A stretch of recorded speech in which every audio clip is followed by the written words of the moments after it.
सत्संग, विचार, क्षमता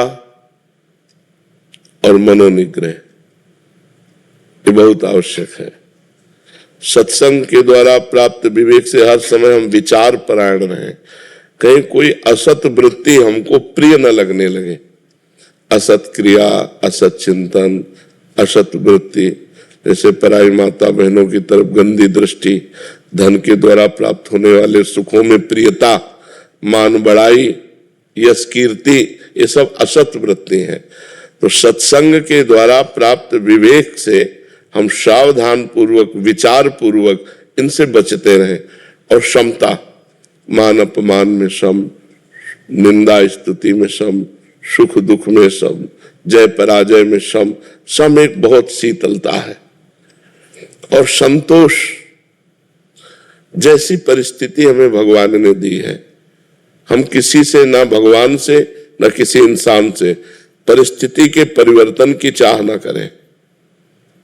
सत्संग, विचार, मनोनिग्रह, हमारा मन जहां जहां जाता है वहां से हटा करके अपने लक्ष्य में लगाना। बार बार ऐसा हम अभ्यास करें और विचार विवेक के द्वारा वैराग्य पूर्ण जीवन रहे। तो सत्संग, विचार, मनोनिग्रह, शम और संतोष, ये 5 लक्षण जिसके हृदय में है वो भगवान की कृपा से भगवान को प्राप्त कर लेगा। नित्य सत्संग मिले हैं और विचार परायण प्रतिपल रहे, क्योंकि मन हमारा भोगों की तरफ भाग रहा है तो हम विचार के द्वारा काटे उसे। सब लोग भोगी रहे हैं। अगर वास्तविक चैन, सुख, शांति होती तो ये लोग हो जाते। सब अशांत है, सब क्लेशित है। आखिरकार कितने दिन भोगेंगे? आखिरकार ये शरीर अविनाशी तो है नहीं, मरेगा तो है ही, फिर हमारे हाथ क्या लगा? तो विचार के द्वारा हम भोगों का त्याग करें, मन को जहां जहां जाए वहां से हटाकर अपने लक्ष्य पे लगाएं। मनोनिग्रह और सम, द्वंद्वों में सम रहना सीखें। सुख दुख में, लाभ हानि में, मान अपमान में सम रहना सीखें। और सबसे बड़ी चीज है संतोष, हर परिस्थिति में संतोष। जैसे प्रभु हमें रख रहे हैं हम वैसे संतुष्ट हैं।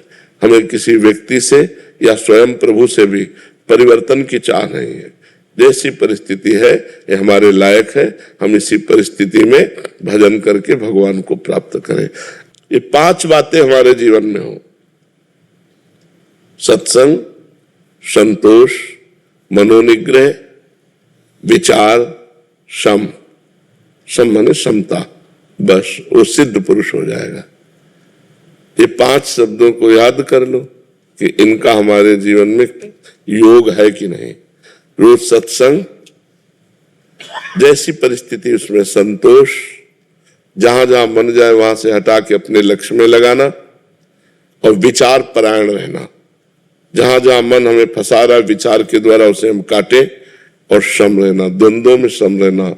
द्वंद्वैर विमुक्ता, जो द्वंद्वों से मुक्त है वही परमात्मा प्राप्ति के लिए बकाया नाम जप तो कर ही रहे हैं, गुरु निष्ठा में भी है। तो ये 5 बातों का मनन कर लीजिए, इन 5 को अपने जीवन में लाइए।